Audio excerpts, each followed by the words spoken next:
with it than we were last March. We are now better prepared to deliver online learning.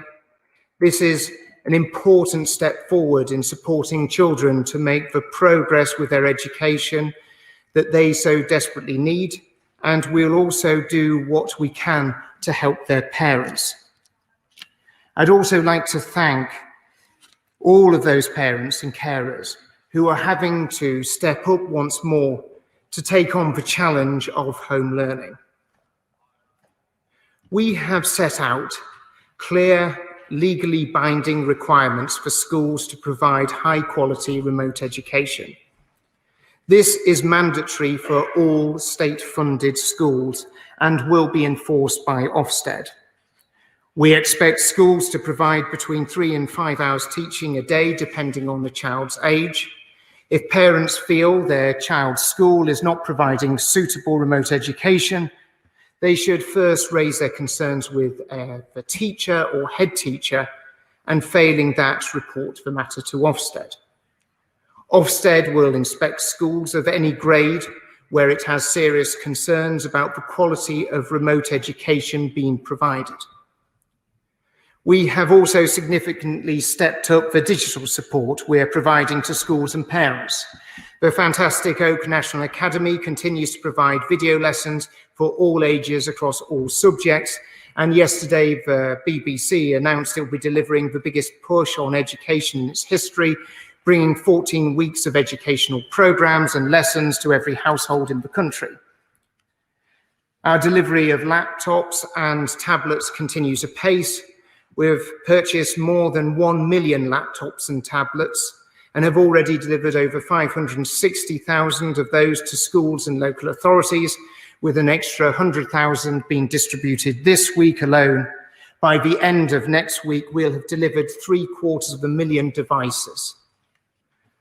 We're also working with all of the United Kingdom's leading mobile network operators to provide free data for key educational sites.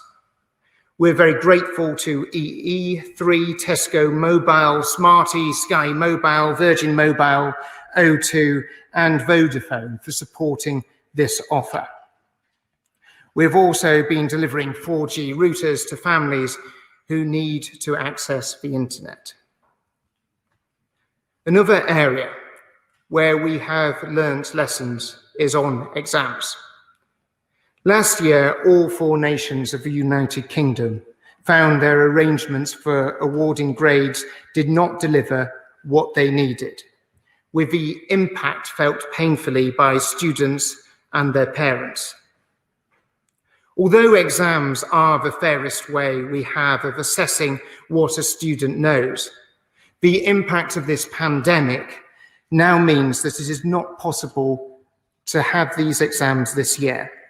I can confirm that GCSEs, A Levels and AS level exams will not go ahead this summer. This year, we're going to put our trust in teachers rather than algorithms. The department and Ofqual had already worked up a range of contingency options. While the details will need to be fine-tuned in consultation with Ofqual, the exam boards and teaching representative organisations, I can confirm now that I wish to use a form of teacher-assessed grades with training and support provided to ensure these are awarded fairly and consistently across the country. I know students and staff have worked hard to prepare for the January exams and assessments of vocational and technical qualifications. And we want to allow schools and colleges to continue with these assessments where they judge it is right to do so. No college should feel pressured to offer these, and we will ensure all students are able to progress fairly, just as we will with VTQs in the summer. I know there is understandably concern about free school meals. We are going to provide extra funding to support schools to provide food parcels or meals to eligible children. Where schools cannot offer food parcels or use local solutions, we will ensure a national voucher scheme is in place so that every eligible child can access free school meals while their school remains closed. Finally, I would like to turn to our programme of testing for the virus. There has been a brilliant concerted effort in secondary schools and colleges to deliver testing for the start of this term. And none of this work to roll this out is going to be wasted. Regular testing will take place of staff and students in school and in due course help us to reopen schools as soon as possible. Testing is going to be the centre of our plans to return children back to school, back to the classroom, back to college as soon as possible. Mr. Speaker, I never wanted to be in a position where we had to close schools again. I believe that schools should always have their gates open, welcoming children and always being at the heart of their community. The moment that the virus permits, all our children will be back in school with their teachers and their friends. But until then, we have put in place the measures we need to make sure that they continue to progress. And for this reason, I commend this statement to the House. Shadow Secretary of State Kate Green. Thank you and a happy new year, Mr. Speaker. May I begin by paying tribute to the Deputy General Secretary of the NASUWT, Gareth Young, who tragically died shortly before Christmas. I'm sure the House will join me in sending condolences to his loved ones and to his friends and colleagues in the Union. Mr. Speaker, I thank the Secretary of State for advance sight of his statement, but it's disappointing that he didn't make a New Year's resolution to avoid U-turns or chronic incompetence. Once again, where the Secretary of State goes, chaos and confusion follows, and it's children, families and education staff across the country who pay the price for his incompetence. So, Mr. Speaker, I can suggest a New Year's resolution for the Secretary of State, that he at least resolve to start answering my questions. Every pupil who's not in school must be able to access education. We must do everything we can to safeguard learning throughout this lockdown. And I pay tribute to everyone who's made it possible to keep pupils learning online, the incredible teachers, leaders, support staff in schools and colleges, and those like Oak and the BBC who are doing a huge amount to make learning accessible. I welcome the Secretary of State's commitment on digital devices, and I'm glad he's listened to Labour and to the charities across the country who called for zero rating of educational sites. But Ofwat estimate that up to 1.78 million children do not have access to a device. Can he guarantee that under his plans, every child who needs a device will have one as soon as possible, and that every one of those children will be able to learn remotely? And may I repeat the question that the Leader of the Opposition asked the Prime Minister earlier? Will the welcome data deal done with mobile providers take effect immediately? I welcome his comments on free school meals, and I hope he can guarantee that every child eligible for this support is already receiving it. If not, can he assure me that within days they will do so? Mr. Speaker, months ago, the Education Secretary gave a cast iron commitment that exams would go ahead. At that moment, we should have known they were doomed to be cancelled. I wanted exams to go ahead fairly, but I was always clear that there must be a plan B if that was not possible. For months, there was no sign of any such plan, although the risk that exams couldn't happen has always been predictable. The Secretary of State says he will be providing support to teachers to award grades. Can you tell me when they'll receive the support, what form it will take, and confirm that it will be available in all schools? And can you tell me exactly what will be done to ensure that all grades are fair, consistent, and support pupils to move on in their education or employment? I heard what he said about technical and vocational exams. But frankly, he's failing to show leadership on the exams taking place in January. And he's leaving it simply to schools and colleges to decide what they should do in difficult circumstances. Will he now do the right thing and cancel this week's BTEC exams, as parents, colleges and the Association of Colleges are calling for. Mr. Speaker, staff in every part of our education system have faced a hugely challenging job and done extraordinary things to keep children safe and educated throughout the pandemic. Too often, though, the Secretary of State has refused to listen to their concerns or engage meaningfully with the expertise of professionals on the front line. He can start to make it up to them today. Is the JCVI working on a strategy to vaccinate all education staff, to keep them safe and get children back in the classroom?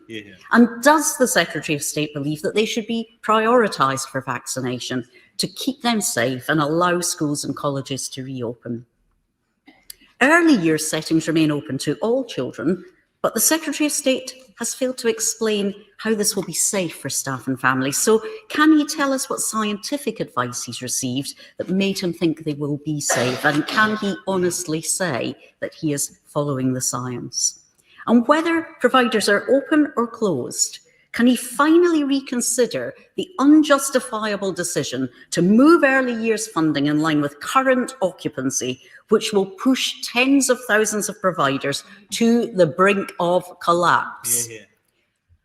Finally, Mr. Speaker, I turn to the return of schools in the months ahead. The decision to close them is not one taken easily or lightly. And while it is the right thing to do to control the virus and save lives, it has huge consequences for children's learning and development. And that's why Labour have always said that schools should be the last thing to close and the first to reopen.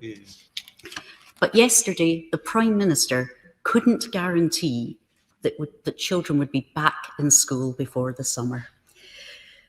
Can the Secretary of State tell us when he expects children to be safely back in the classroom? Mr. Speaker, at every stage of this pandemic, young people have been an afterthought for the government.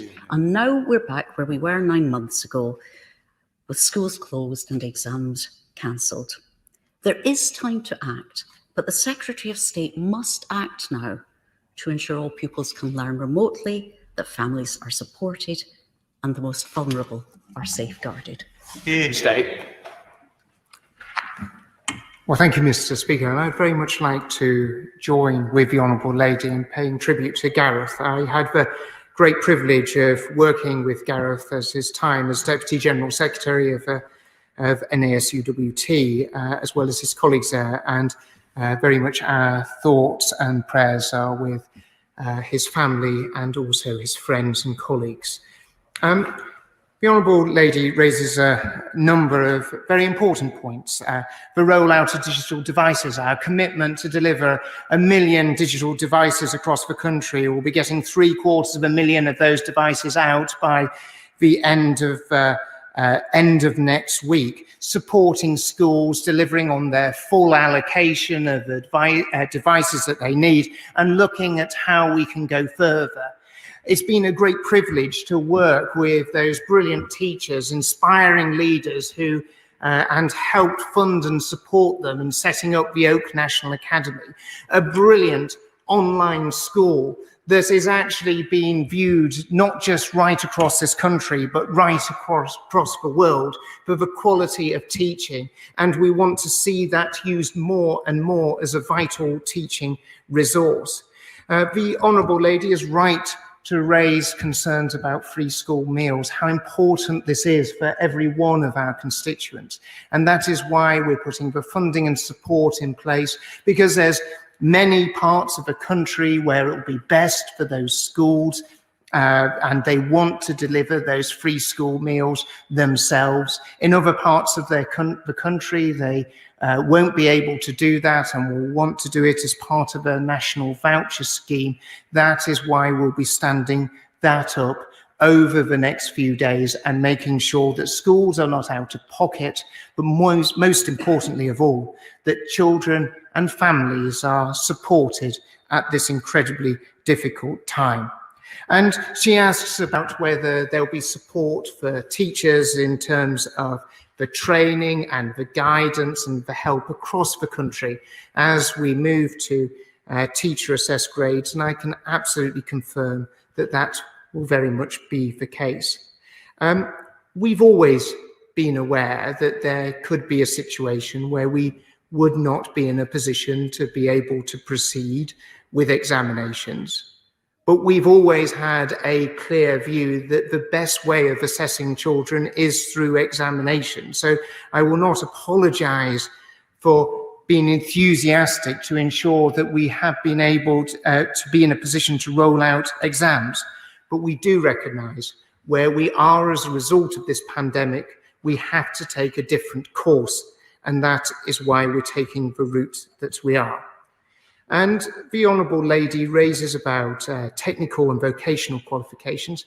And as the Honourable Lady will know, it's very important that we give colleges, schools and providers, all providers, including independent providers, training providers, the flexibility. Because there's a lot of young people who will actually need to complete some of their professional competency qualifications in order to take up work and job opportunities, whether that is those who are doing electricians courses or gas courses, where they actually do have to do practical assessment in order for them to be able to get the qualifications to take the work and the jobs and the opportunities that we want to ensure that the door is kept open for them. So that is why we've taken the decision to give providers the discretion, because they will be the ones who best and most accurately understand the needs of their students and those who need those qualifications, possibly to be able to progress into a job that they wouldn't able to do if they didn't have that option. The issue of vaccination. The government has already set out the important need to vaccinate those who are most likely to be hospitalised, most likely to, if they catch this disease, to be the ones who will be not just hospitalised, but most at risk of death. But like her, like everyone in the education community, I very much want to see all those who tirelessly every single day through the week and every week keeping schools open for those children of critical workers and vulnerable children, for making sure that when we people are getting vaccinated when schools are fully reopened again. But coupled with this is a really important step forward in terms of the mass testing programme that we've already started rolling out in schools. The mass testing programme in schools will be one of the largest testing programmes that this country has ever seen. It is ready to go, it is ready to be implemented, and it will be an important plank in ensuring that we can get schools opened at the earliest possible opportunity. And it won't surprise the Honourable Lady, but we do listen to the best scientific and public health advice in terms of the decision to keep early years open. We all have a clear understanding of how important early years education is for every child. And as I've always said, I will do everything I can do to keep every educational establishment open if that is possible and if it's the right thing to do. And when we were given the health advice that we could be in a position to keep early years open, it's so important, not just for those children themselves, but also for families. I felt that that was the right decision to do. I do not want to see any school closed for a moment longer than it has to be. That is why in June we all worked so hard and fought so hard to ensure that schools opened right across the country for primary years. That's why during June we did so much to ensure that years 10 and 12 were able to return to school at the earliest possible opportunity. That is why in September we saw the opening of schools right across the country and all children being able to return back to school. And I can absolutely assure the Honourable Lady, I will not let schools be open for a moment longer than they, I will not let schools be closed for a moment longer than they need to be. I will do everything I can to ensure every school is open so that children are able to benefit from the brilliant teaching that goes on in so many of our primary schools, secondary schools, and our colleges, because I know that is the best place for children.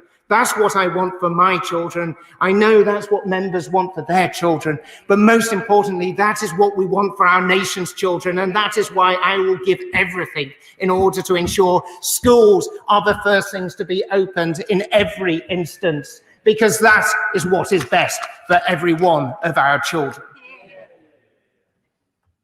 We now go to the Chairman of the Select Committee, Robert Halfon. Thank you, Madam Deputy Speaker. I strongly welcome the government's laptop scheme, but we know that there still will be possibly hundreds of thousands of people on the wrong side of the digital divide. Can my right honourable friend confirm that those students who just don't have internet connection or computers at home will be able to go to school alongside children of critical workers? Could he also confirm that any centre assessed grade system will not only maintain standards but provide a level playing field for disadvantaged children, have a fair appeals process, and will he make sure that there are independent assessors, perhaps retired teachers or Ofsted inspectors, to provide a check and balance for each assessed grade awarded? And finally, I welcome what he has said about wanting to open schools again, and I know he believes that strongly. Will he do everything possible to ensure that teachers and support staff are given priority for vaccinations alongside NHS workers so we can get our schools open again sooner rather than later?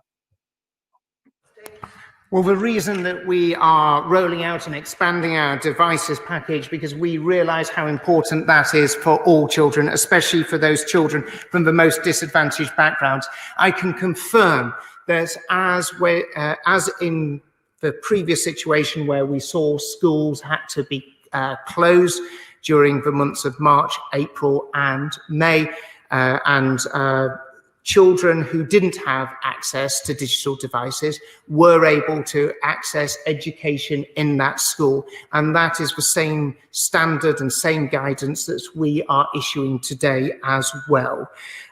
In terms of disadvantaged children and the centre assessed grades and teacher assessment, we'll be doing everything that we can do to ensure that children are not left behind, either down to their background of a community which they have grown up in and where they're learning in. And I'd be very happy and look forward to working with my right honourable friend and his committee to very much take their advice as to any additional actions that we need to undertake to ensure fairness. And we'll certainly take on board his idea and his thinking about bringing in those volunteers and those people who want to support education and making sure that the teacher assessment is fair and robust and maintains standards, but most importantly, fairness for those children who are taking those qualifications. Now we go to the SNP spokesman, Carol Monaghan. Thank you, Madam Deputy Speaker. We shouldn't, of course, be surprised at this latest U-turn in schools.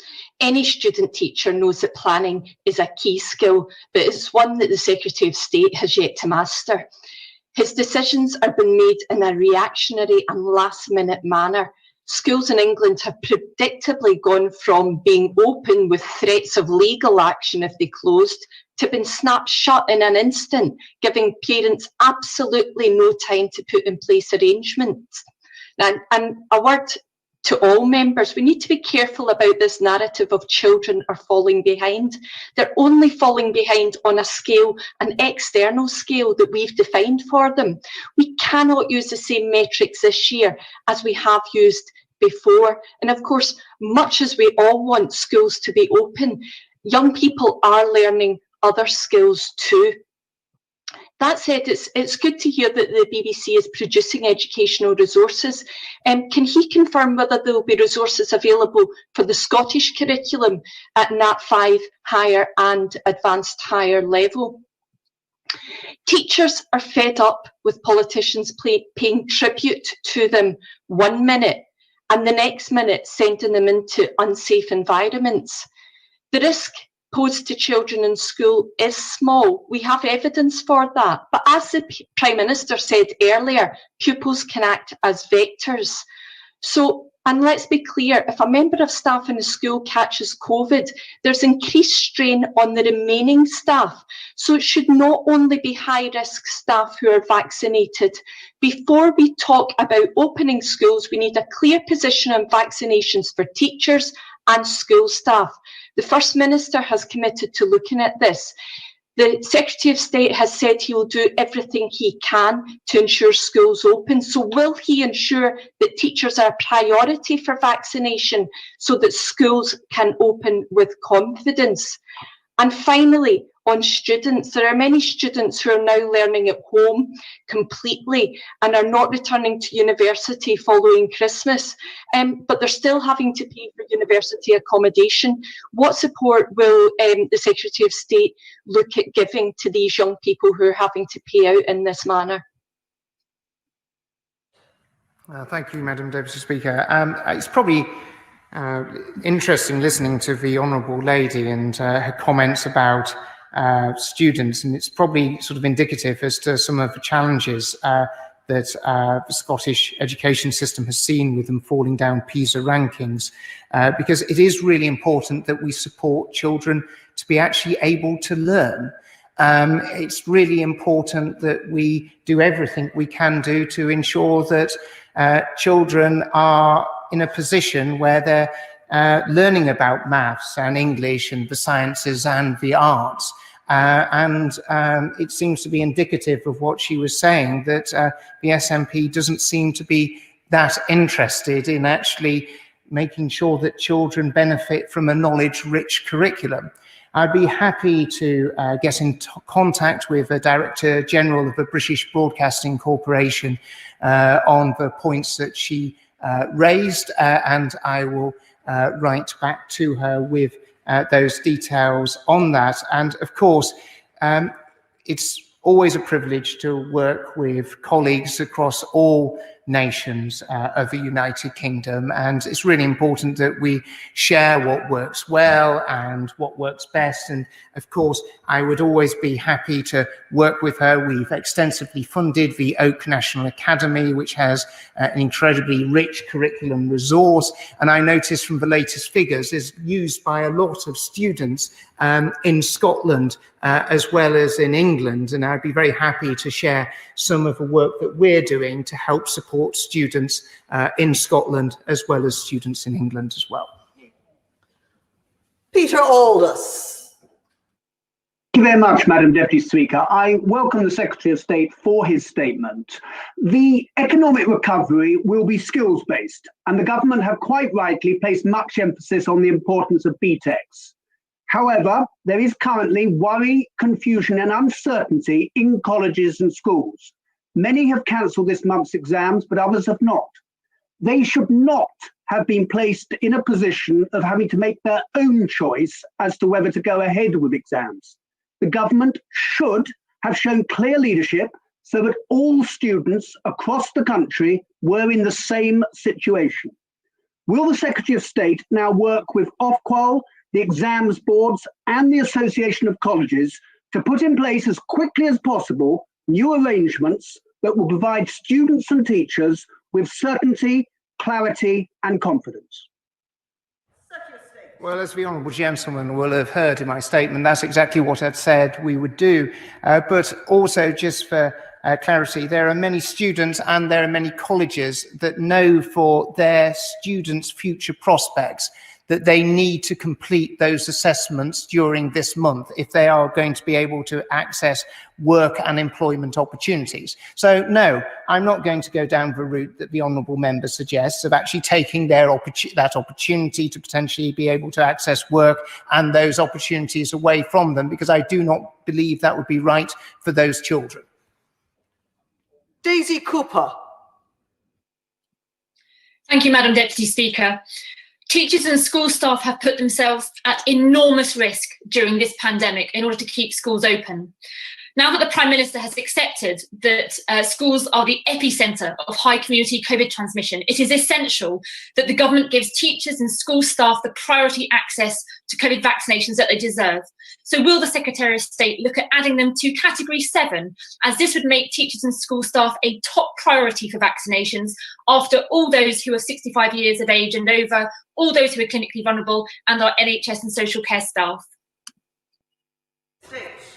Well, as every stage, we have put the safety of students, of pupils, of teachers, of the whole workforce, and including the whole community, at the heart of everything we've done. And all the evidence has gone to show that the work, the precautions, the measures that have been put in place has meant that schools have been able to operate safely and well. But we will constantly work with the whole sector to ensure every measure is undertaken to ensure that that continues. That is why we're ready to roll out a mass testing programme, delivering millions of tests right across the board.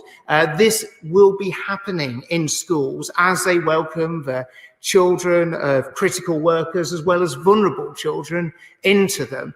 But when schools fully return, when they're able to welcome all children back, the testing regime is going to be at the centre of that return. Dr. Luke Evans. Thank you, Madam Deputy Speaker. And I understand why there is a cancellation of GCSEs and A Levels. And I'm pleased to hear him talking about in the substitute system, it will be robust and fair. But what can you do to confirm for the young people of Hinckley and Bosworth that students will be rewarded for how they perform, that they're not disadvantaged by the school they've gone to, and also the teachers who are performing these assessments have buy-in and ownership of what they are doing in the current situation? My honourable friend raises a really important point, and the great advantage that we do have is we have the opportunity and the time to roll out extensive training, guidance and support for those teachers in terms of making that assessment to ensure that it is accurate and fair and reflective of the abilities of that child. That is what we're going to be doing. That is what we're going to be undertaking with schools over the coming months, and we endeavour to ensure that teachers and all those working in the education system are supported in his constituency as they are right across the country. Rachel Hopkins. Thank you, Madam Deputy Speaker. It was irresponsible of the government to announce the cancellation of GCSE and A Level exams and to say nothing about BTEC exams without any details of an alternative plan being agreed. Students and their families in Luton South have already suffered greatly over the last 9 months and are deeply anxious about this continued uncertainty that's been created. Many students have contacted me to say they are suffering negative impacts on their mental health as a result. So I would ask the Secretary of State what plans he has to provide additional mental health support for our children and young people. Well, of course, one of the great advantages that we've had with schools being back all the way through the latter half of last year is actually teachers and those working schools have been in the best possible place to assess and work with children and have the best understanding of some of their needs and some of the problems that they have, including mental health challenges. And we'll be working with the education sector to best support them in terms of actually supporting. We've already taken a number of actions supporting schools and education settings with children who have been suffering mental health problems as a result of COVID and as a result of being out of school, and we'll continue to do that and step up those measures over the coming months.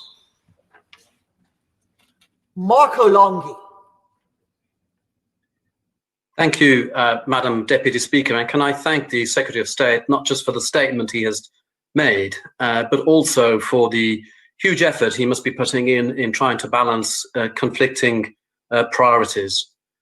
So as a father to an A-level student who was hoping to take her exams this year, I can relate to the anxiety so many young people and their parents must feel in Dudley North and across the country due to the uncertainty of the situation.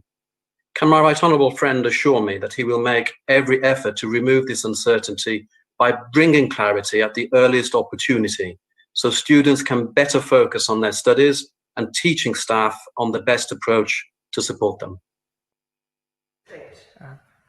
As my own daughter, who is was due to be taking her own GCSE exams later on this year, I can absolutely assure my honourable friend that I very much hope the statement today has given a clear sense of certainty and direction of where we're going. We will also be following this up with further detailed consultation by Ofqual that will be launched next week. It will be a 2-week consultation period that Ofqual will be leading, and it's very important that we do get feedback from the sector in order to be able to ensure that the details of this policy are properly understood and work best, not just for schools and colleges, but most importantly, for those who are receiving the grades. Mike Amesbury. Thank you, Madam Deputy Speaker. Given that the company Computer Centre awarded the £96 million contract with no deliver all the laptop kits to vulnerable children in the first lockdown, why is the Secretary of State sticking with Tory party donors from this company this time? Well, I'd like to take the opportunity to pay tribute to Computer Centre, who've done an amazing job of distributing hundreds of thousands of devices right across the country. The Honourable Gentleman is right to say that we did a direct award on the first contract, as Computer Centre were the one of the few businesses that were in a position to be able to assist us at that time. But since then, tenders have gone out, and Computer Centre have won those tenders through fair competition. Kevin Hollenrick. Thank you, Madam Deputy Speaker. Some North Yorkshire schools are operating a full formal timetable with checks and balances, including roll calls and marking, but some schools are not. Does my right honourable friend agree that all schools should use this kind of best practice to make sure students work as hard and as effectively remotely as they do when they physically attend school? Well, as a former North Yorkshire County Councillor and having been on the Education Committee of North Yorkshire County Council, I absolutely do agree with my honourable friend. It's absolutely vital that we keep as much formal education in place as possible. Schools have moved forward in absolute leaps and bounds in the offer that they are able to put there. But we do recognise there has been variability, and that is why we've taken the actions that we have, including the actions that we will take with Ofsted to ensure that there is good, high-quality remote education delivered in all of our schools right across the country. Paula Barker. Thank you, Madam Deputy Speaker, and I'd like to place on record my thanks to the National Education Union and Unison for the work they've been doing to keep school staff and pupils safe. In my constituency of Liverpool Wavertree, I've been inundated with enquiries from worried parents and nursery staff about nurseries remaining open and the risk that poses, particularly when elderly grandparents are often used to pick up children as part of support bubbles. And I'm afraid the narrative from the Secretary of State that this group are least at risk is not enough and doesn't instil confidence. So will the Secretary of State fully explain to my constituents why nurseries and early years settings are not closing, with the exception of providing services to key worker children? Well, early evidence from SAGE has showed that early years provision had a smaller relative impact on transmission rates than primary schools, which in turn had a smaller relative impact than secondary schools. So that is why the decision was taken. And the Honourable lady mentions the National Education Union, and I'd like to thank both National Education Union and Unison for recognising the fact that the action that they took and the advice that they gave their members on Sunday was incorrect, and that they have withdrawn that advice. It was the wrong advice, and I'm glad that they have reflected upon it and recognised it was the wrong advice. Tim Lawson. Thank you, Madam Deputy Speaker. Ministers will know how bitterly disappointed I was when schools were so abruptly closed because of the impact on mental health, the attainment gap and safeguarding. So to give certainty and to enable schools to plan ahead, will the Secretary of State make the February half term the default target date for return, barring any new crisis? And for those schools remaining open for key workers and vulnerable children, can we make sure that this time they are not turning away children on EHC plans, in particular on the basis that schools couldn't safely look after them, as I'm already hearing complaints from parents that their children who are entitled to attend are being placed on waiting lists? My honourable friend is absolutely right to point out that children on an EHC plan are entitled and should be allowed into school and receive that care and support that school provides those incredibly important children. So absolutely, categorically make that totally clear to all schools and to all colleges as well. I would like to see schools open tomorrow, as my right honourable friend would know. I never want to see schools in a position where they're not able to welcome children, but we have had to take this incredibly difficult decision. I want to see all schools opening on the 22nd of February, but we obviously do have to take into account the scientific and health advice. But certainly, from a department's point of view and from a schooling point of view, every one of us is working towards welcoming all children back on the 22nd of February. But we obviously continue to have to listen to the advice of both the scientific and public health community as to how we continue to beat this virus. Sarah Olney. Thank you, Madam Deputy Speaker. The Secretary of State has made a timely decision to scrap GCSEs, AS levels and A levels, and I very much hope that we can avoid the heartache that some of my constituents suffered last year when their algorithm-adjusted grades caused them to miss out on university places that they had worked so hard for. This year, since exams are not being sat or needing to be marked, there is no need to delay announcement of grades until August. An earlier announcement will help students and parents to plan their next steps, universities to manage a fair admissions process, and will also leave time for appeals and resits. So will the Secretary of State, in his discussions with Ofqual, consider bringing forward the date at which assessment grades are released? I think the Honourable Lady raises an important point, and it's something that I've already raised in discussions with Ofqual.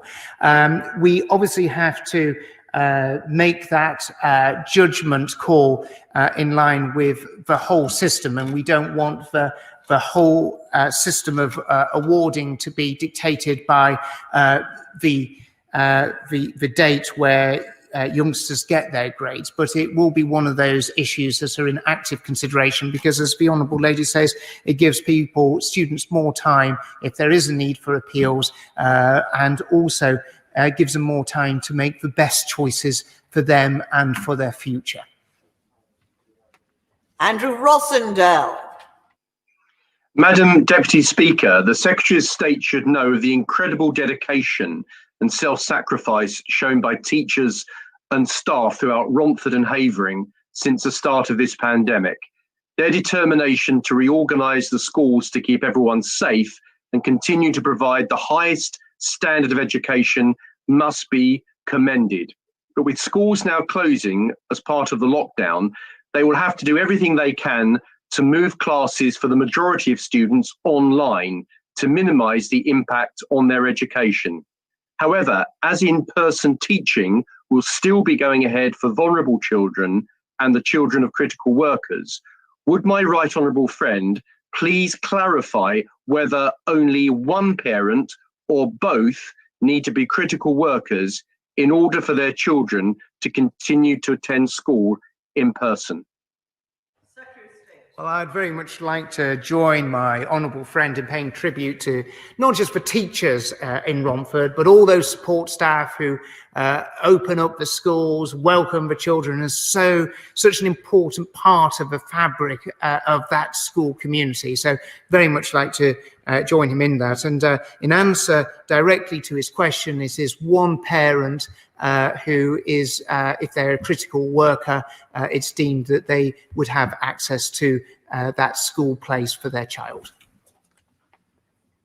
Lillian Greenwood. Thank you, Madam Deputy Speaker. Many of my university student constituents have contacted me because they're desperately worried about the impact COVID restrictions are having on their learning, on their research, their educational success, their future careers, their finances, and their mental health and well-being. Does the Secretary of State believe it's fair for them to continue to be paying full fees and full rent when they aren't receiving the university experience they expected? And what will he do to support those students, especially those facing financial hardship? The Honourable Lady will probably be aware that just before Christmas, the government announced additional support for students at universities in terms of an extra package to help those youngsters that are most vulnerable, and we'll continue to work with the sector to look at how best we can support students and the sector as a whole. Jonathan Gullis. Thank you, Madam Deputy Speaker. I can't hide my disappointment and sadness to see school gates closed to so many students from across Stoke-on-Trent North, Kidsgrove and Torque. Remote learning has many challenges, from unsuitable learning environments to no online connectivity and not having the necessary digital devices. So will my right honourable friend continue discussions with me and the Minister for School Standards in order to get textbooks distributed to pupils from disadvantaged backgrounds so they don't fall victim to the digital divide whilst learning remotely? Well, I've asked officials to organise a meeting between my honourable friend, the Minister for School Standards, and myself for next week in order to be able to discuss this. We all recognise what an important role textbooks play in terms of helping and supporting learning, and actually some of the brilliant work and investment that has been made in terms of producing exceptionally high quality material in textbooks. And I look forward to meeting him next week to discuss ideas about how we can get this distributed, especially into some of the communities that are most disadvantaged across our country. Paul Blomfield. Thank you, Madam Deputy Speaker. And can I say that I welcome the Secretary of State's U-turn on GCSEs and A Levels, late though it was, adding to the pressure on schools and teachers. I'm sorry, though, that his approach on BTECs appears to be an afterthought and an abdication of responsibility. But can I ask him about primary assessments? Because does he accept that proceeding with SATs this year would place an unnecessary and pointless burden on schools? And will he take action to cancel this year's tests and to do so in good time?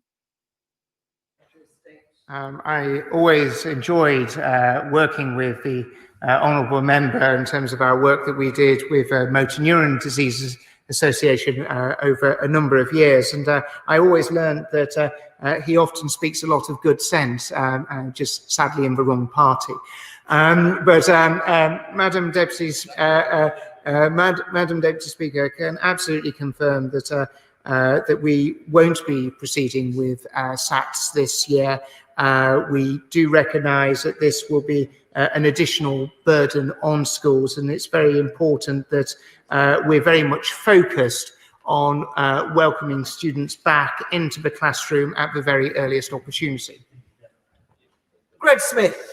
Thank you, Madam Deputy Speaker. I very much commend my right honourable friend for the work being done to roll out online learning, but for a significant proportion of my constituents, there's a small practical problem that up to 13% of households either have very slow or no access to broadband at all, and mobile data is also non-existent in many villages. So what practical support can my right honourable friend offer for those pupils living in such households, competing against other members of the household trying to work or learn with no or little broadband?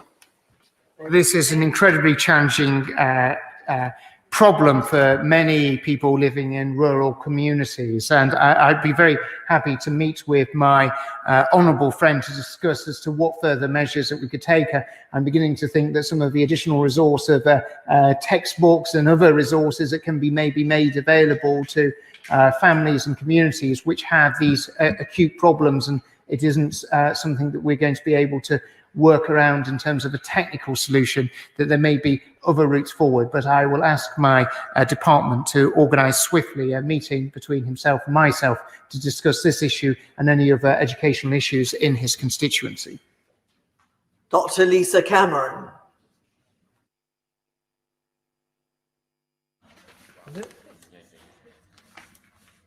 If we have a problem there, we'll go back to Lisa Cameron and meanwhile go to Claudia Webb.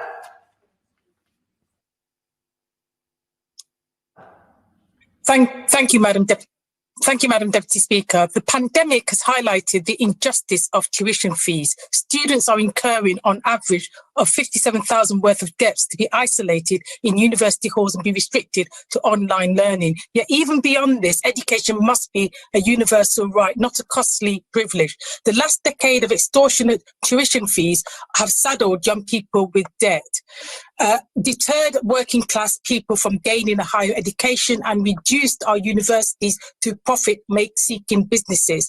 Will the government take this opportunity to support students by refunding rents, scrapping tuition fees, and cancelling student debt for good?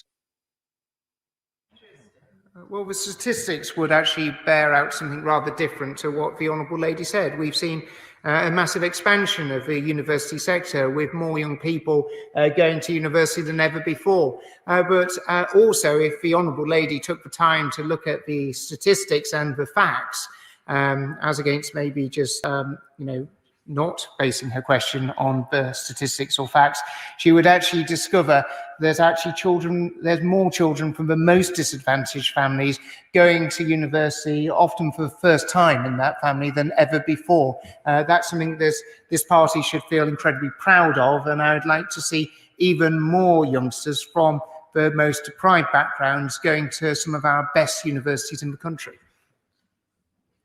We'll go back to Dr. Lisa Cameron. Many thanks, Madam Deputy Speaker. Dr. Adrian James, President of the Royal College of Psychiatry, has now described the COVID-19 pandemic as the greatest threat to mental health since the Second World War. As chair of the Health All-Party Parliamentary Group, I've been receiving concerned emails from parents right across the United Kingdom regarding mental health.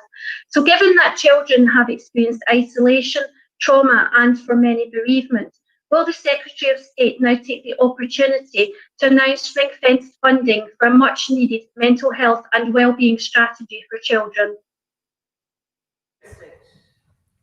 Well, I'd like to thank the Honourable Lady for raising such an incredibly important point, and it would be a great opportunity to meet up with herself and other members of the all-party parliamentary group to maybe actually discuss some of these wider issues that we don't just face in schools in England, but of course face schools across the whole of the United Kingdom. And there's been various different initiatives, some UK-wide for the higher education sector that universities have done so much on, but also initiatives in England, Scotland, Wales and Northern Ireland. And it'd be really good to have a four nations approach about how we support young people with the real challenges of mental health. And I look forward to having that discussion with her, because I know that she feels passionately about this issue, as so many members of this House do. And it's very much a cross-party issue. And I very much hope that we can find some cross-party solutions on how we can best support our young people. Bob Stewart. Thank you, Madam Deputy Speaker. Happy New Year to you. Could I ask my right honourable friend about early learning? The Honourable Lady for Liverpool Wavertree has already raised the point but I would rather like my right honourable friend to explain why in Bromley early learning centres, semi-schools really, are still open. And they have a real problem because all of them are privatised and there's a certain loss of income too. So it is a problem. So could I ask my right honourable friend, not that I dispute what he's going to say, could I ask for an explanation of why these places are open when primary schools are not? Well, at every stage, I'd like to assure my honourable friend that at every stage we'll go above and beyond to keep education settings open. The Prime Minister has, Madam Deputy Speaker, many times outlined the government's commitment and priority of education. So if we're able to keep a sector of the education system open, because we know such enormous benefits are accrued, not just to the children that are in, whether it's a nursery, early years setting, or whether it's in the classroom in a primary school or secondary school, are so incredibly great.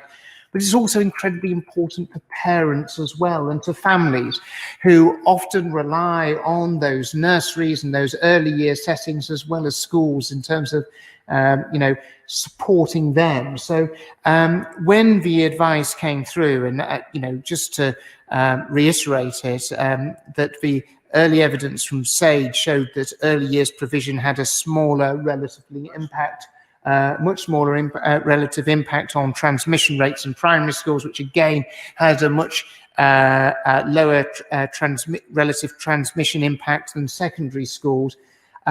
We felt that it was the right thing to do, because it isn't, yes, it's about supporting the children, but it's also about supporting the families as well. Alison McGovern. Thank you, Madam Deputy Speaker. We all want children back in school as soon as possible, so why don't we work together to try and make that happen? With that in mind, could the Secretary of State tell me when he last met teachers' unions and what practical steps he agreed with them that the department would take? For example, acquiring more space for schools so that children and teachers can spread out. What steps did he agree to make schools even safer so that we can get children back in school as quickly as possible? I think the Honourable Lady is absolutely right. I think where there is a shared commitment to see schools open, it's really important to work together. And I regularly meet, lots of organisations, including trade unions, on a very regular basis. I'm afraid nowadays we don't get to meet physically, and of course this is all online, but we have regular meetings, and I only just in the last week have had the opportunity to speak with a number of union leaders. Gagan Mohindra. Thank you, Madam Deputy Speaker. Happy New Year to you and everyone else at the House.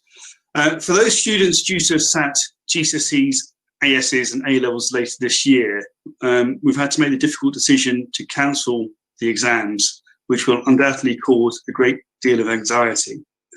Can my right honourable friend assure me and the House that his department will make every effort to provide them with the vital clarity they will need in the weeks ahead? Well, I know that my honourable friend has been sort of a great champion in terms of defending his schools and actually doing everything he can do to ensure that parents in his constituency benefit from being able to have access to their schools. But he raises an important point about the clarity. I hope that what we have set out today brings a lot of clarity.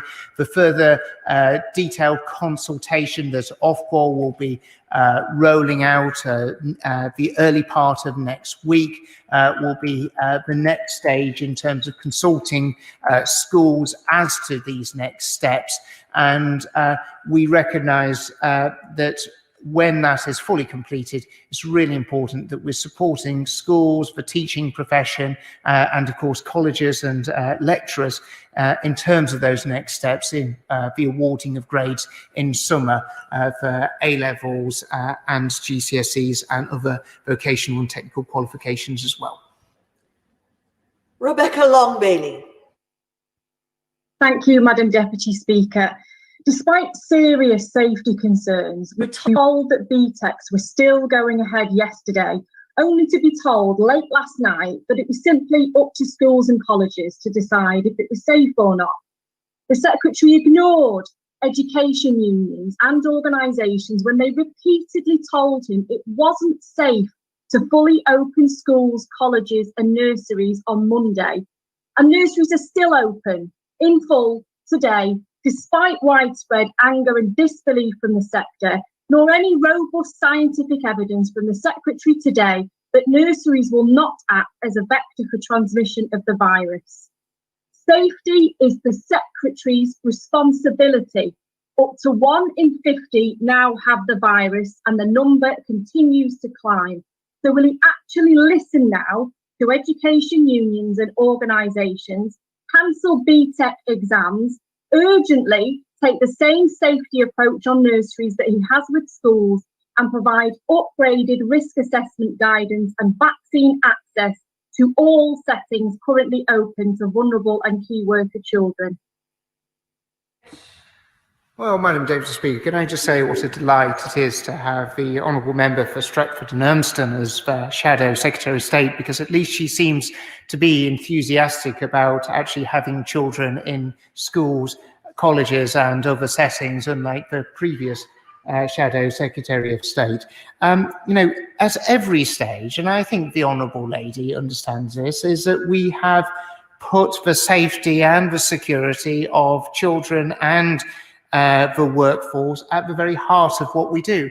As the chief medical officers, not just of England, but Wales, Scotland and Northern Ireland have said that actually the best place for children is in school. But we have had to take unprecedented action as a result of the chief medical officer for England advising the fact that this nation has we have to move to a COVID alert level 5.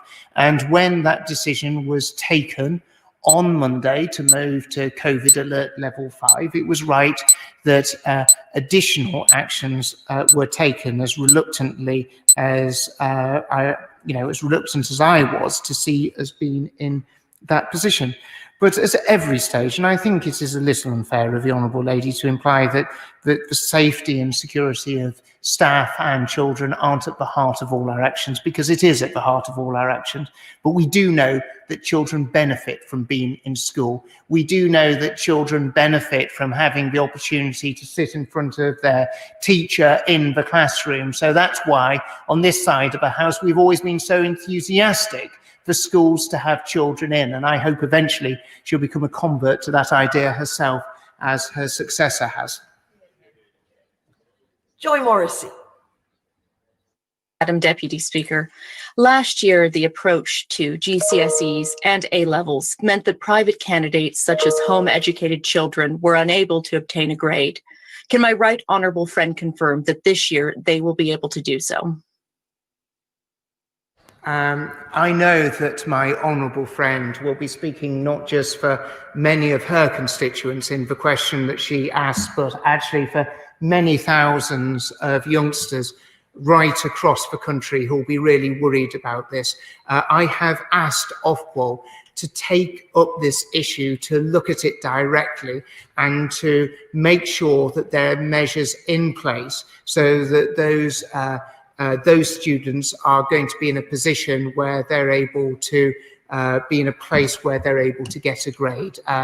This will, I've asked Ofqual to include it as part of their consultation, which they'll be doing next week, and we've already discussed as to how this can be done and believe that it will be possible to do so. Alex Norris. Thank you, Madam Deputy Speaker. The Secretary of State clearly prefers testing rather than vaccination as the means to making sure our teachers and learners will be safe when schools can reopen. Now, the Prime Minister wants that to happen in 6 or 7 weeks' time. To have an adequate testing regime in every school by that period will require working round the clock, every minute available between now and then. So will the Secretary of State confirm to me that every school in my constituency has the access to the support they need to make sure that such a regime will be in place in time? Secretary of State. So we've already seen the mass distribution of testing kits and all the equipment that is required in in schools and colleges where they're taking years 7 and above. We will be looking at how we can roll out testing beyond secondary schools into primary settings and those earlier years to support staff as well. But actually, I think the honourable gentleman may sort of, I'm as enthusiastic about vaccination as he is, but we're very much forward with our programme in terms of mass testing for children, with all secondary schools receiving the initial deliveries and all schools will be getting that level of support in secondary settings, and we're looking at expanding that in primary settings as well, and that would include all his schools in his constituency as well as all of our constituencies. Order. I appreciate that the Secretary of State is giving thorough and detailed answers to a great many questions, but we've already taken up more than an hour, considerably more than an hour in the statement. I still have 13 more people to participate, and I would like to give everyone the chance to ask their question, but I must ask them to not make speeches or statements, just ask a question, and if it's a short question, then the Secretary of State will be able to give quite a short answer. Anne-Marie Morris. Madam Deputy Speaker, Secretary of State, the future of the country is very much in your hands. Children are our future, and I'd like to pay tribute to my local schools who have risen to the challenge and continue to deliver an exemplary education. But closing schools is one thing. What is your plan to open them? What are your criteria? It can't be ending lockdown given the devastating effect on children's mental health. What is your vision and your plan for optimising children's life chances and giving a clear map of the future for children, parents, teachers, universities, employers? What, in your eyes, does good look like? Order, order. So I did ask the Honourable Lady not to make a speech, but to ask a question. She's asked several questions, which I'm sure the Secretary of State will answer. But I must insist that while we have virtual proceedings in this chamber, that people who are participating virtually adhere to the same rules that we adhere to in this chamber. Nobody calls the Secretary of State you. You means the chair. The Secretary of State is the right honourable gentleman. Secretary of State. Thank you, Madam Deputy Speaker. Now, endeavour to be very brief. My honourable friend is right to pay tribute to all those who work in schools and colleges and nurseries in Newton Abbot, and I'd like to add my thanks to the work that they do. We've been clear that the testing regime is a key element of opening schools back once more. We do rely on the pressure that currently the NHS is feeling to start to be lifted. That is one of the key reasons as to why we had to take the difficult and unpalatable decision to close schools. Janet Davey. Thank you, Madam Deputy Speaker. I've been contacted by a distraught young lady from my constituency. She works full-time. She's a private candidate studying for her A Levels. With exams now cancelled, students in standard schooling will have predicted grade assessments from their teachers, but self-taught students will have no such thing. Last year, thousands of private A-level candidates went without any grade when their exams were cancelled. Will the Secretary of State work with Exam Board to make provision for self-taught students to do what is necessary to make sure students like my constituents are not overlooked, and to ensure that their money, time and studying really does pay off? I certainly will do that. We've already had those discussions with Ofqual and will in turn with Exam Boards, and I'd like to refer the Honourable Lady to the comments I made to the Honourable Member for Beaconsfield. Simon Fell. Thank you, Madam Deputy Speaker. As someone who was campaigning to keep schools open until a few days ago, I recognise how difficult these decisions have been for my right honourable friend. But if I could press him on 2 points. First, I know my right honourable friend's made his views on vaccination in schools clear, but could I implore him to look again at vaccination for SEN schools, where the line between teaching and caring is very blurred indeed? And secondly, can my right honourable friend review catch-up funding for schools, especially for areas of deprivation, to make sure that it's targeted so that the attainment gap doesn't widen as a result of this lockdown? Both my honourable friend and myself were both championing the importance of keeping all schools open at every stage, and I very much thank him for his support. I do spy in the distance the Health Secretary, who is obviously progressing slowly to the chamber, and I can absolutely guarantee that I'll be making those arguments as forcibly as possible about the important need, recognising those children who are in special schools, and that workforce is often a crossover between education and care. But we'll be making those arguments, but also recognising the broad clinical requirements that the Department for Health have to operate under. But I'll certainly echo those comments with the Health Secretary. Order. I allowed the honourable gentleman for Barrow, in fairness, 2 questions because I couldn't get in quickly enough to stop the second one. From now on, 1 question, no speeches, no statements. Bill Esterson. Poll suggests as many as 1.78 million children don't have access to a computer. What the Education Secretary has announced today suggests a 10% reduction in those numbers by the end of next week, which still leaves 1.6 million children unable to access a computer. Bridging the digital divide is essential. So when are that 1.6 million going to receive their laptops, and the 900,000 children who don't have data access as well? Well, I'd just like to refer the honourable gentleman to my statement earlier, which covered most of the points that he raised in his question. Miriam Cates. Thank you, Madam Deputy Speaker. I know my right honourable friend did everything he could to keep schools open, and that he shares my concern for the welfare of the hundreds of thousands of young people now isolated at home. Can I ask my right honourable friend to look urgently at the reports of harms being caused to children by social isolation? Absolutely. It's incredibly, the impact of social isolation has a real impact on young people. Children are the ones who just miss out so much with not just being in school to have the input of their teacher, but also their friends and that socialisation that comes with it. And always happy to meet with my honourable friend to discuss this and what more that we can be doing to support schools, support teachers, and support the education community to support our children. Patrick Grady. Madam Deputy Speaker, where and when will families be able to find out exactly what free services the mobile operators are providing, and how will he make sure that that's as straightforward as possible to access? And is he making sure that the devolved governments are fully looped in on this, and that they'll get any Barnett consequentials of additional spending on laptop and tablet distribution? Well, of course, we'll always work closely with the devolved governments, and it's obviously the benefits of the union are demonstrated about the fact that actually we're able to work together and also work at considerable scale in order to deliver benefits to all parents and children. Obviously, any additional spend on anything has Barnett consequentials, which means that, again, Scotland benefits from being in the United Kingdom, and the financial support that the whole UK gains from being together. Jerome Mayhew. Madam Deputy Speaker, I know from my own children that a live lesson taught online is much more effective than learning resources being placed online.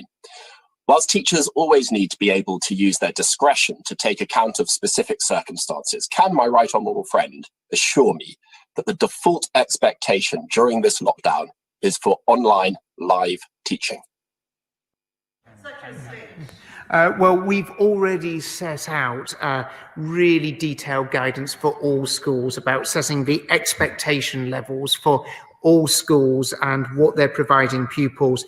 We do recognise that there will be a blend in terms of a range of different teaching, but we have set the expectations there clearly, and where schools fall below it, there is recourse that parents can take either with the school directly or ultimately through Ofsted. Mary Kelly Foy.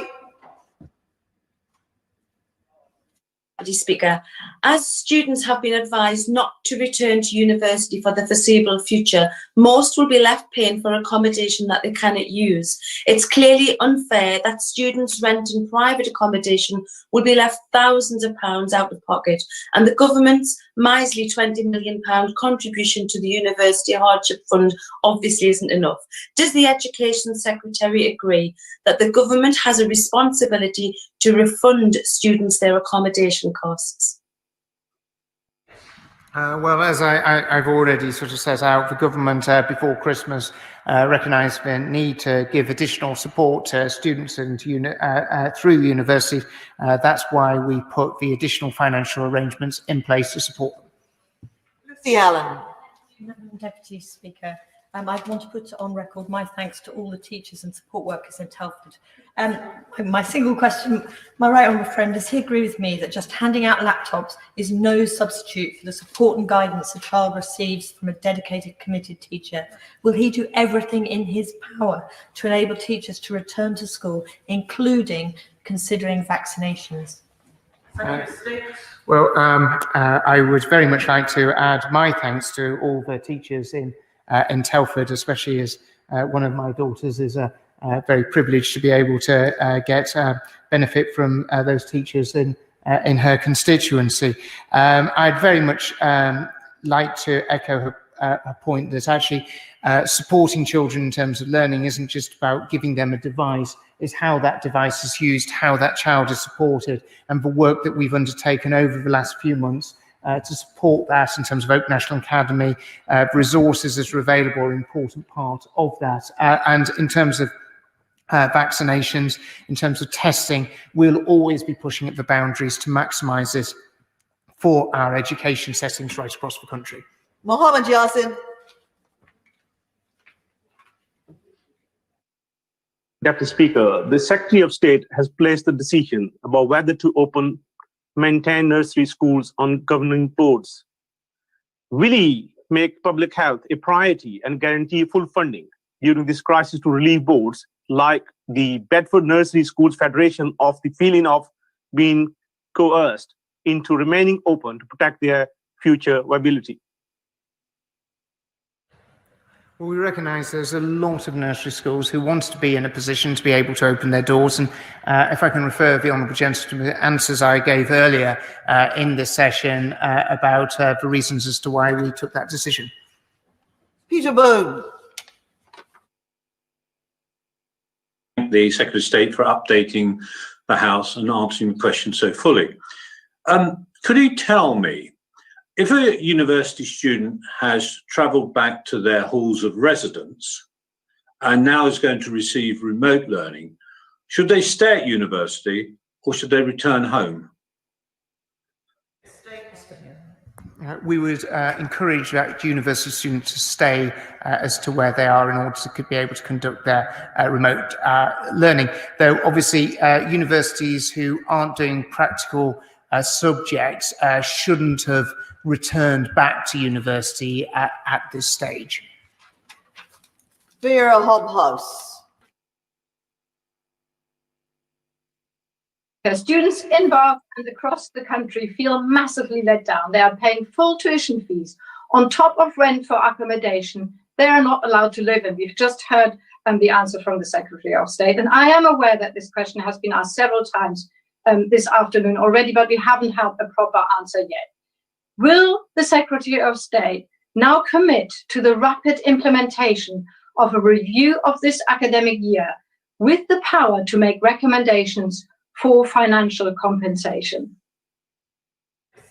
I would refer the Honourable Lady to the answer I gave some moments ago.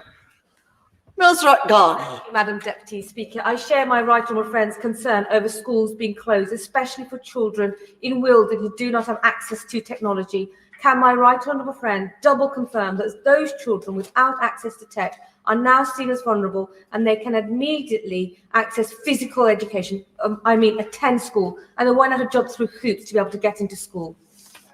I can absolutely confirm that. That was issued out in our initial guidance on school closures back in March of last year, and we have repeated that self-same guidance, sort of all the way through, where schools have been in an unfortunate position because we have had to recognise that, during the latter stages of last year, there were schools that were closed, and even during that time, children who didn't have access to that type of education were able to access education settings. Thank you. In order to allow the safe changeover of colleagues in the chamber, I will now suspend the House for 3 minutes. Order.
Order.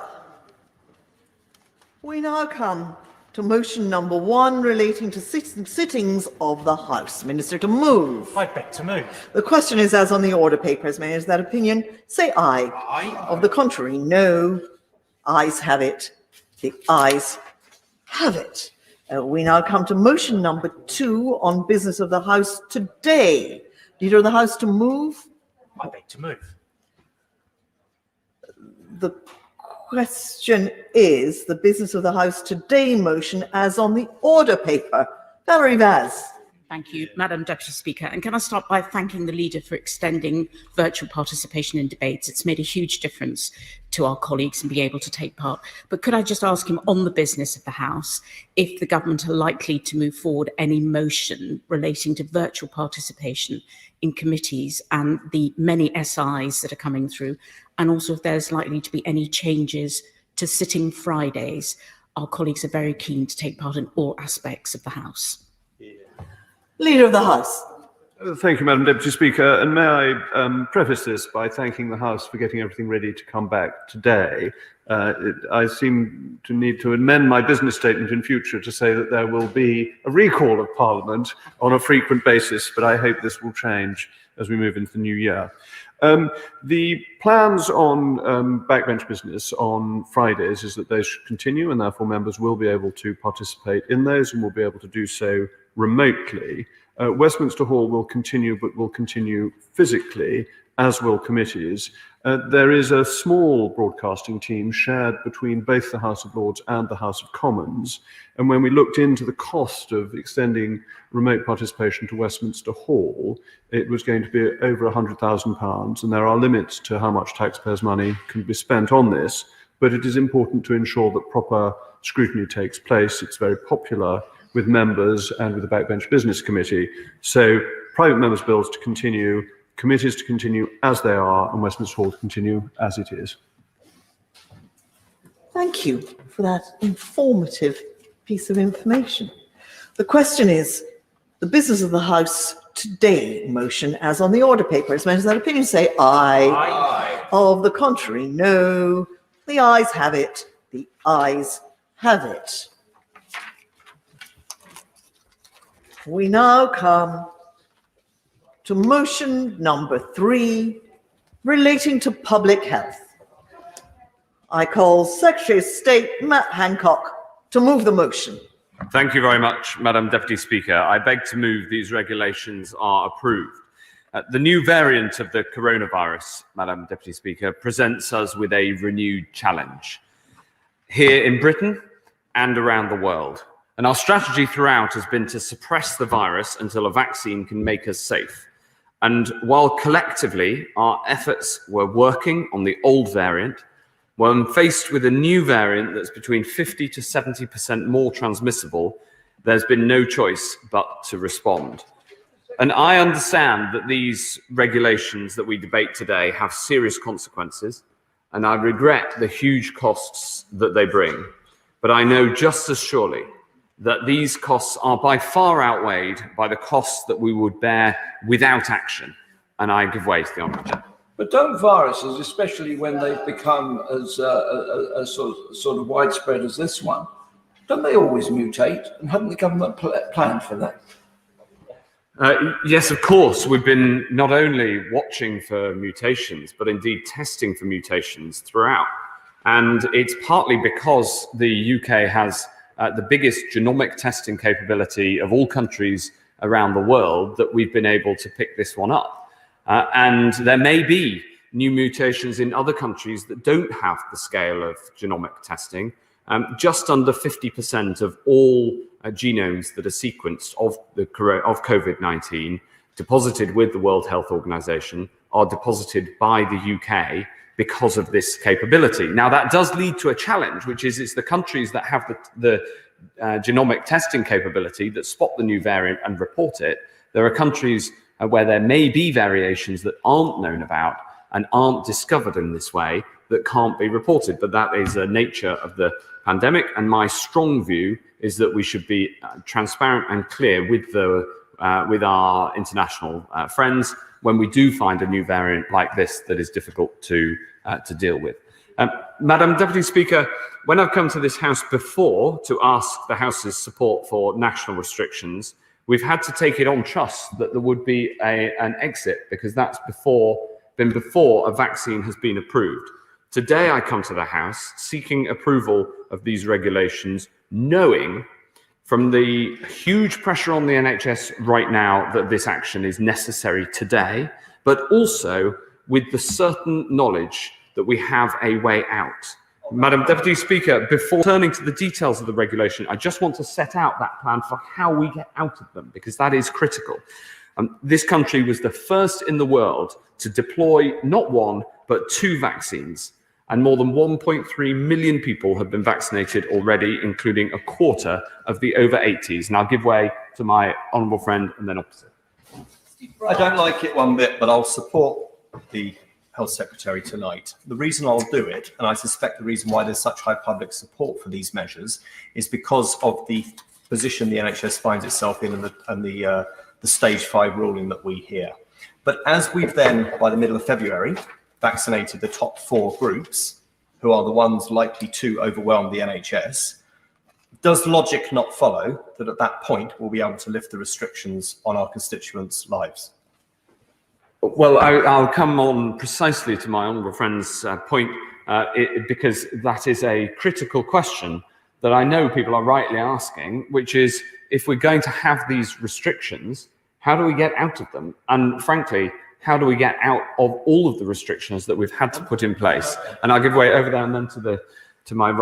I thank the Secretary of State for giving way, and he mentions the vaccine as one of the crucial routes out of this and the work that's done. And again, I pay absolute tribute to all the incredible scientists and NHS staff who are preparing to deliver that as well. But one of the things that my constituents are asking me is, how can we be sure about the production of the vaccine will meet the ambitions that the Prime Minister and others have set out, and that we are building the types of facility to continue to ramp that production up to the highest possible levels that we can do. Could you explain what's going on? Because I was concerned to hear about the factory in Wales that's not operating at 7 days a week. Why is that? Is it because they're not getting enough supply into their system? Yes. Secretary of State answers the question. We can have interventions. Of course, this is a debate, but they mustn't be long interventions. I give notice now that the time limit for backbench speeches will be 3 minutes from the beginning. And even with 3 minutes, not everyone on the order paper will be called because there isn't enough time. Secretary of State. Thank you. I'll try to answer these interventions briefly, but they are important because people want to know what is the way out of these restrictions, and that is absolutely central to the case that I'm making. The fill and finish plant in Wrexham is doing a brilliant job, but can only fill and finish vials at the speed at which the vaccine material, which is a biological material, it's not a chemical compound, at the speed at which that material can be produced. So they're doing a brilliant job at the pace that they need to go, and we are manufacturing with, obviously it's AstraZeneca and it's Pfizer who are manufacturing the material itself, and they are also working as fast as they can. And I want to pay tribute to them and to their manufacturing teams who are doing a terrific job. I'm going to give way to my right honourable friend and then the honourable gentleman. Great, Secretary of State. Approving these regulations today would allow for lockdown for 3 months until the end of March. You will have heard my exchange with the Prime Minister earlier, when the Prime Minister said that he didn't think we would have to wait that long for an opportunity to choose whether to end the regulations or not. Will he go further now and give a commitment to a further vote at the end of January and at the end of February, so this House will have control over what is happening?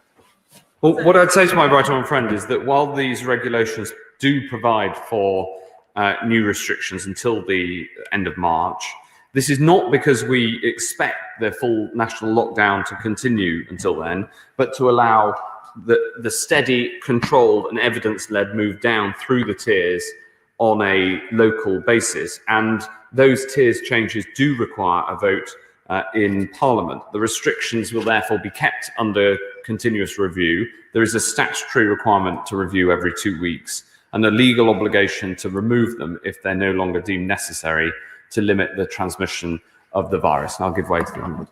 Thank the Secretary of State for letting me come in. First of all, can I thank the Secretary of State, and I understand the reasons for the regulations coming forward and fully support them. Secretary of State, can I ask, is there any intention of the health department in conjunction with the education minister to ensure that teachers are given priority vaccine because of the work that they do with nurseries and special children needs, and just to ensure that if they have it, then we can continue some reality.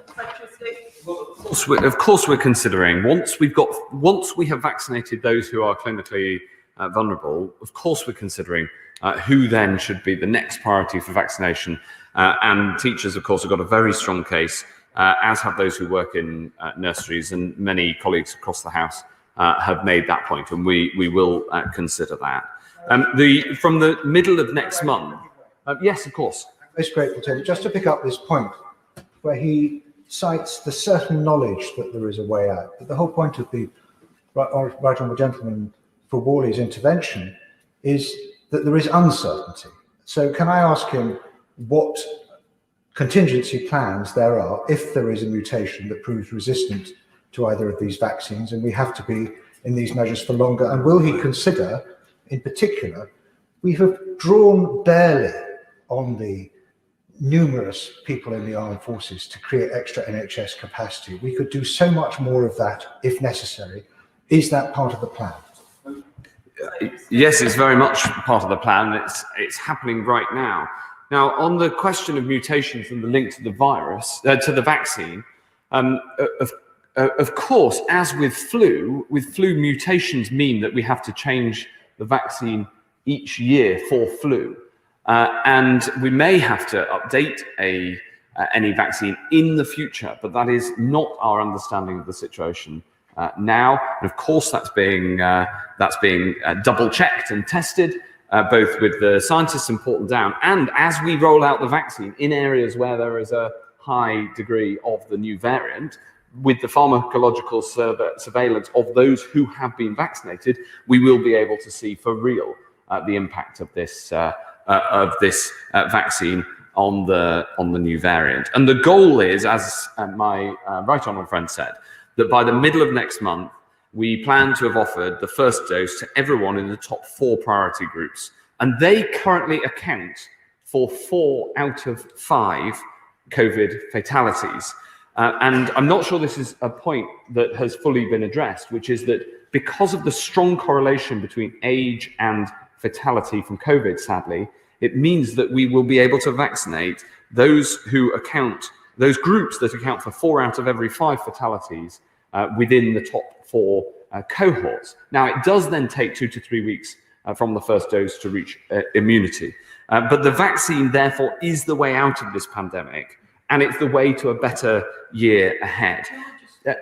Yes, absolutely. And then I do want to make some progress on the detail of the regulation. I'm grateful it was on that specific point he raised, and he knows obviously that I understand that point because it's exactly the point that I raised with him last week in the House when we recorded last week, and I welcome the Prime Minister's commitment to it. Can I just take him back to the question from my honourable friend, the member for Winchester, because it's this point. He's very clear. Once we vaccinated those 4 groups and they've got immunity and we've taken care, therefore, of 80% of the risk of death, what possible reason is there at that point for not rapidly relaxing the restrictions that are in place on the rest of our country?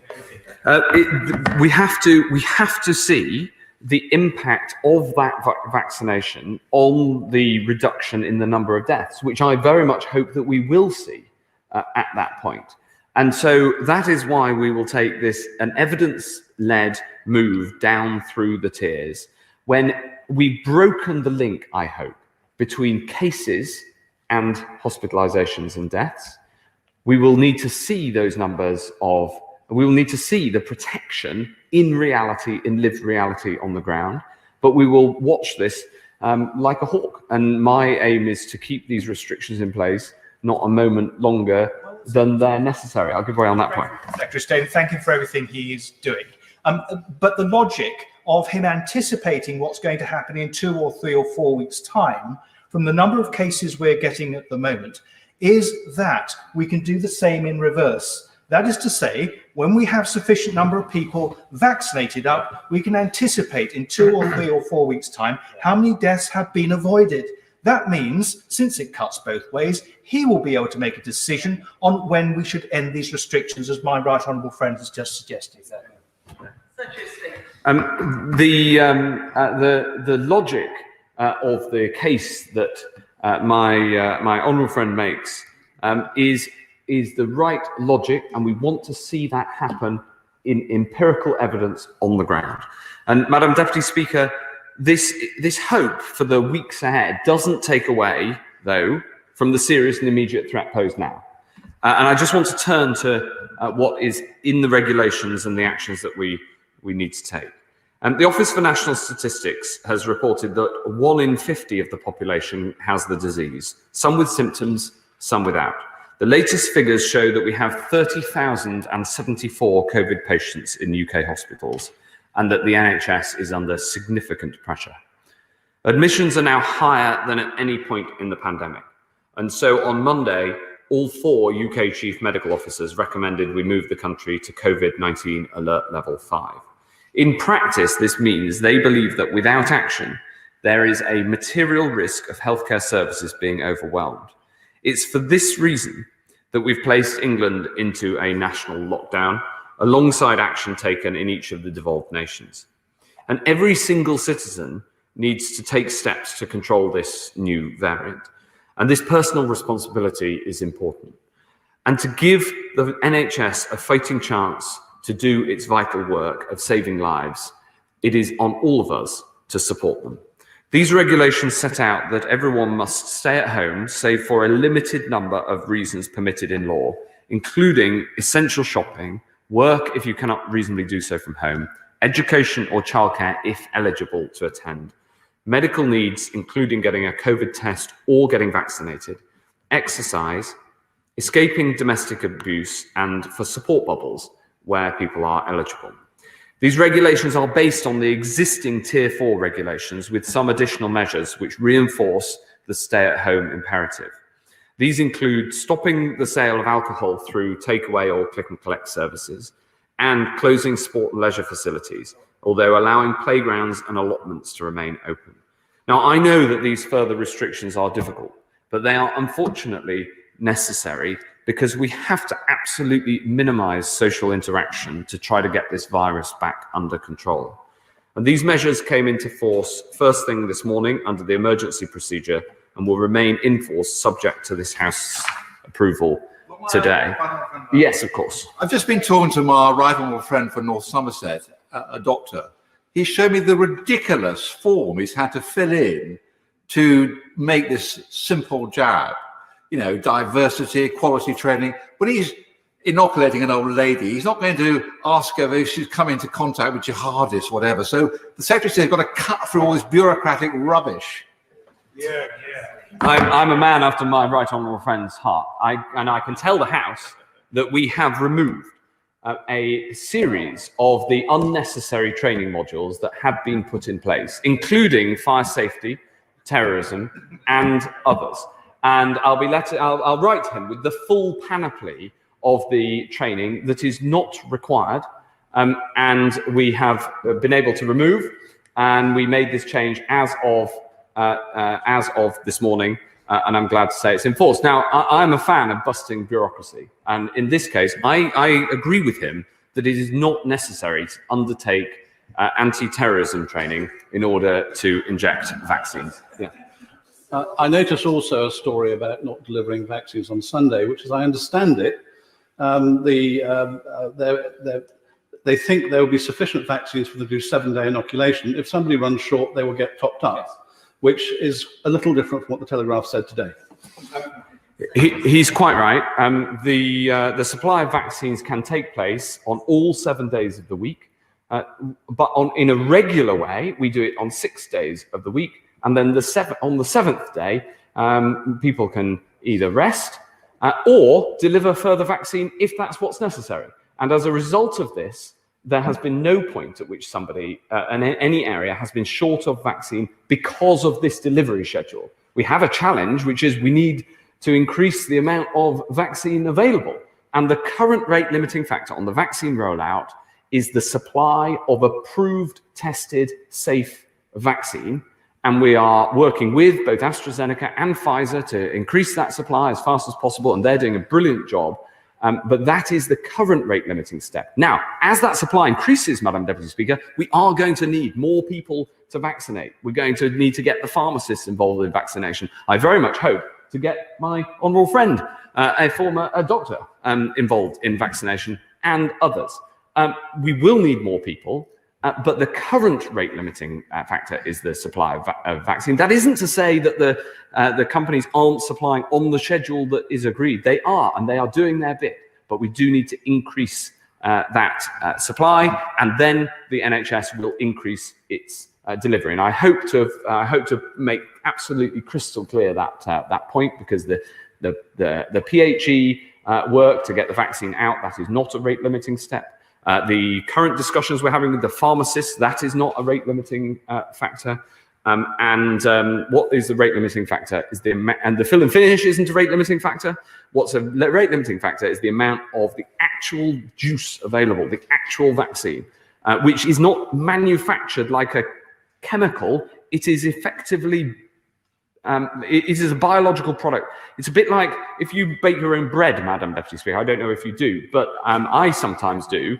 And it is a bit like the creation of and growth of yeast. That's probably, it's probably the best way to think of it. It is a complicated and difficult task, and it is, and that is the rate limiting factor. And I pay tribute to those who are engaged in the manufacturing process of this critical product. Yes, of course. Tiny one. He knows I'm obsessed with this.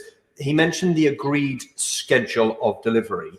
Will he consider publishing that so that we can see what the agreed schedule is? Well, what I can assure my honourable friend is that agreed schedule of delivery will enable us to offer vaccinations to everybody in the top 4 priority groups by the middle of February, and that's why the Prime Minister could commit us to this delivery schedule.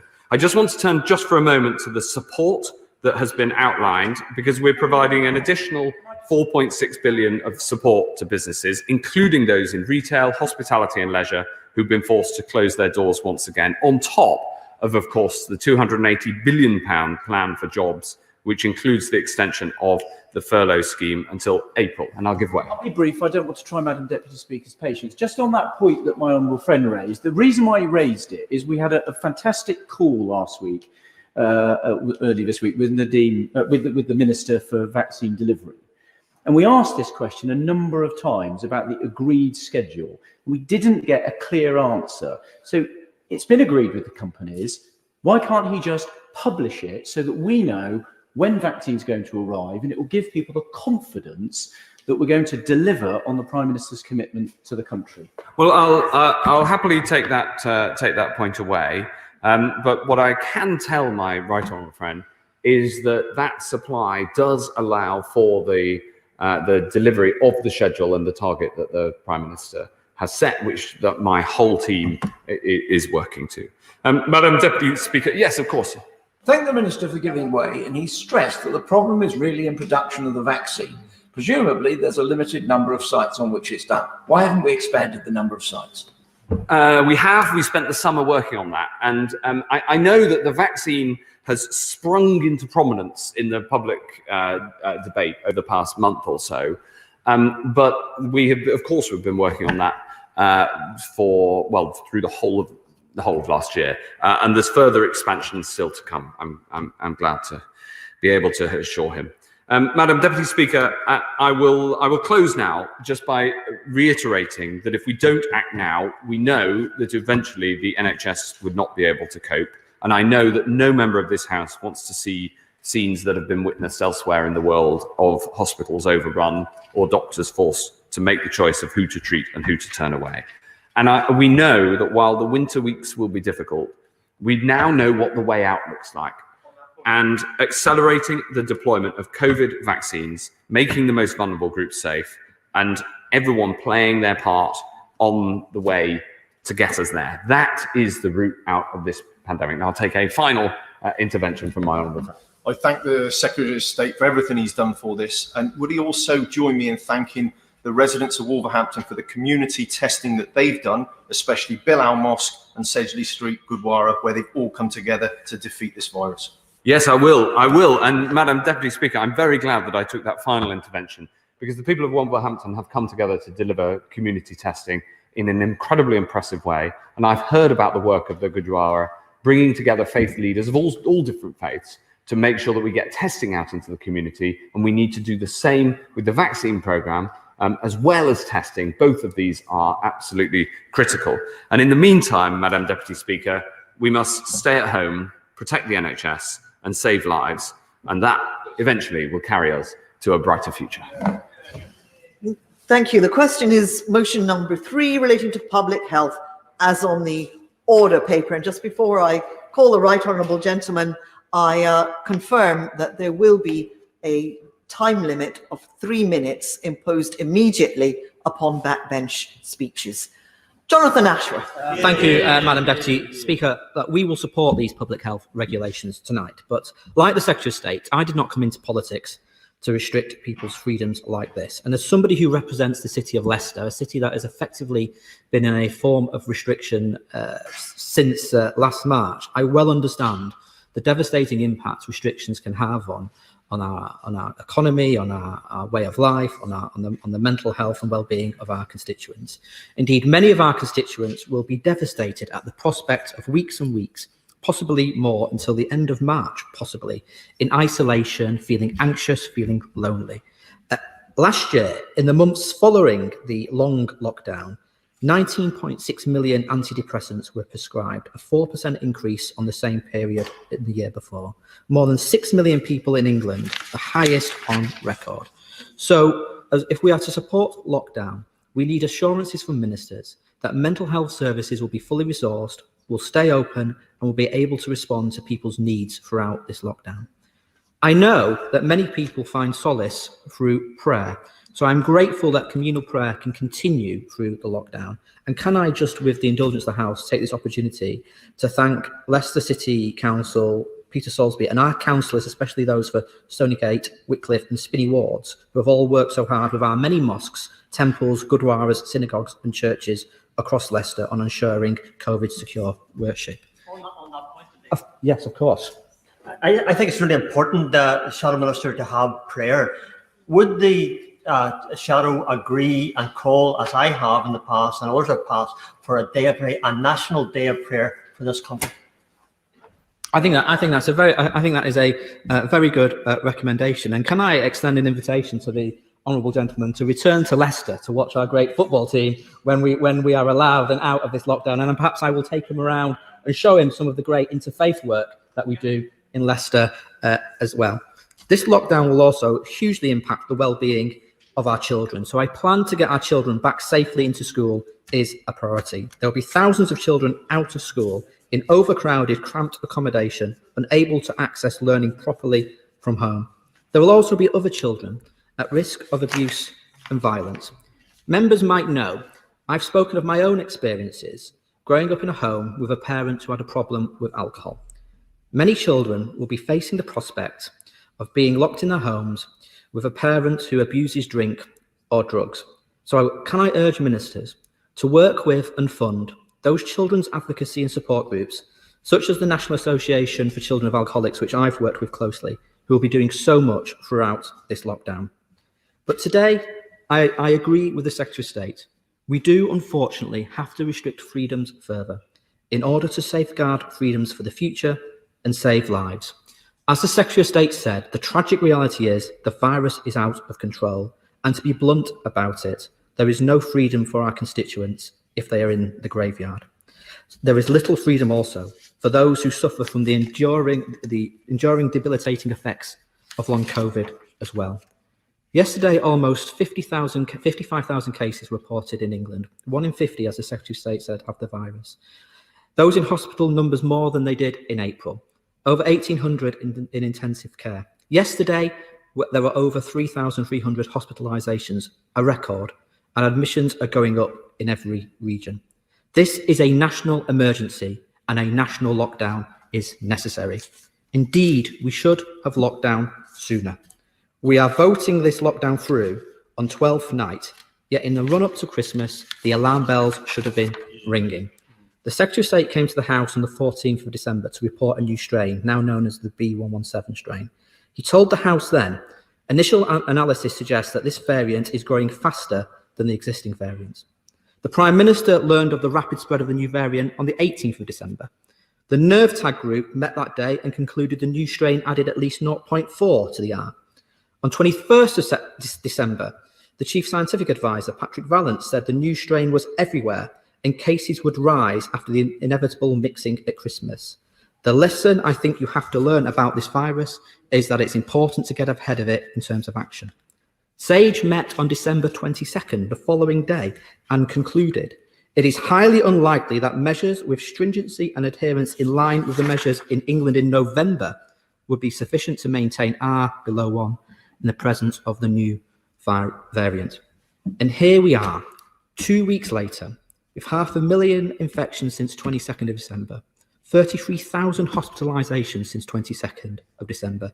This is a national tragedy.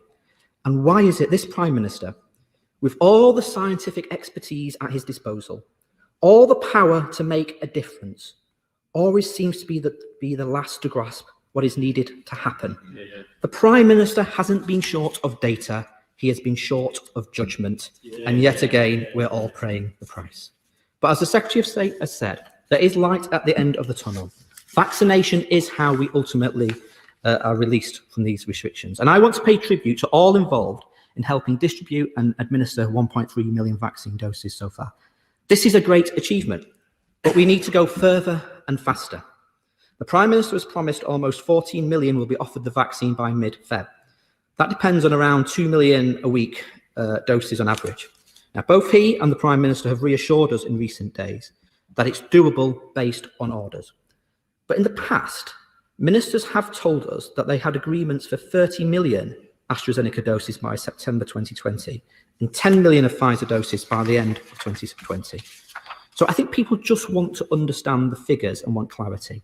Can ministers tell us how many of the ordered doses have been manufactured? How many of the ordered doses have been delivered to the NHS? And how many batches are awaiting clearance through the MRHA checking processes? 2 million a week would be fantastic, but it should be the limit of our ambitions. We should be aiming to scale up to 3, then 5 to 6 million jabs a week over the coming months. So shouldn't be the limit. You're quite right. I misread. Thank you for the Secretary of State for pointing that out. I misread my script. But if we can vaccinate 29.6 million people, deaths and hospitalisations will be reduced by 99%. That is what we should be targeting now. Of course. I thank him for giving way. Obviously, the opposition will support tonight. Could he tell the House, further to the exchanges that a number of members on this side had with the Secretary of State, at what point will he and the opposition and the leader of the opposition be calling for restrictions to be released on our constituents? And please don't say when it becomes obvious it's going to happen. Well, the Honourable Gentleman asked a perfectly reasonable question. As we vaccinate more, mortality rates will improve more. We will be able to save people's lives. But of course, there'll be others who will remain unvaccinated and will be exposed to the virus and will possibly develop long debilitating symptoms of long COVID as a result of that exposure to the virus. So, of course, I do believe that we can begin to ease restrictions once we increase the proportions of those who are vaccinated. But we will not be able to go back to normal yet because the virus will still be circulating. And even though people may not end up in hospital and on ventilation, there are many people who have contracted this virus who remain incredibly ill as a result of the virus. Yes. Please, the generally positive way in which he has approached this, which does him great credit. Can I perhaps help him out and make a suggestion? And that is every year we accept a certain amount of deaths, tragic, sad deaths from seasonal flu, up to 28,000 in recent years. Would it be reasonable to anticipate the number of deaths that are going to be caused by this virus and try to make a political judgment, for political judgment is what it is, on what we feel is acceptable? And that will give us our criteria for deciding when to lift this lockdown. the honourable gentleman again makes a reasonable point, like the former public health minister, but this is not just a simple calculation about the number of deaths that are saved. Now he's got much more clinical experience, more clinical experience than I have, obviously. But there are people who suffer long-term debilitating conditions as a result of this virus. There are reports of people developing psychosis as a result of this virus.